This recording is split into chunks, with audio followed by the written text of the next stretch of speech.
শেষমেশ আমার প্রিয় নবীজির কথাগুলো সত্যি হচ্ছে। আমার প্রিয় নবীজি বলে, শেষ জবানায় মানুষ ইসলাম থেকে সরে যাবে এবং ইসলামিক কর্মকাণ্ডগুলো তাদের থেকে ভালো লাগবে না। হ্যাঁ, বর্তমান যুগে সেটাই হচ্ছে। যেমন আপনারা ইসলামিক ভিডিও দেখেন, কিন্তু সেগুলো মানুষের কাছে শেয়ার করতে বললে আপনারা দান্দা বলেন। আরে ভাই, আমরা তো চাইলে অনেক ভিডিও করতে পারি, কিন্তু ইসলামিক ভিডিও কেন করি? আল্লাহ এবং আল্লাহ রাসূলকে পাওয়ার জন্য। হ্যাঁ, হয়তো আপনি সেটাকে দান্দা বলতে পারেন। অবশ্যই আজকে আপনি যদি জান্নাত পেতে চান, সেই জান্নাতের দোয়াটি সকল মুসলমানের কাছে ছড়িয়ে যান। অবশ্যই বিনা হিসাবে জান্নাত কে না পেতে চাই, আপনিও পাবেন। আল্লাহুম্মা ইন্নী আসআলুকা জান্নাতা বিগয়রি হিসাব। হ্যাঁ, অবশ্যই অনেক ভিডিও শেয়ার করেন।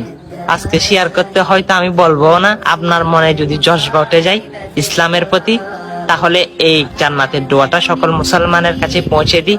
ভিডিওটা কষ্ট না হলে শেয়ার করে দিই। আমিন।